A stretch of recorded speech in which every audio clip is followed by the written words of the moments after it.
Hello everyone, in this tutorial we are going to see not null constraint.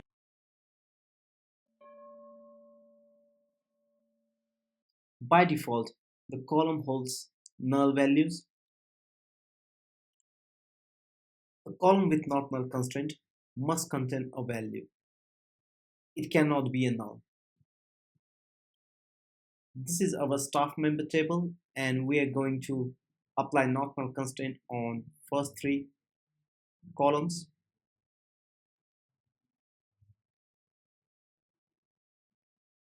Here is a syntax for creating staff member table.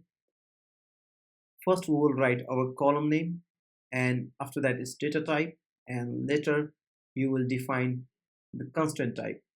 Here our constraint type is not null. Similarly, we are going to apply not null constraint for our column number 2 and the column number 3, and remaining 3 columns we're not going to apply any constraints over here. Once we create the table, the constraints will be applied to employment ID column, first name and the last name. That's all for this lecture. Thank you.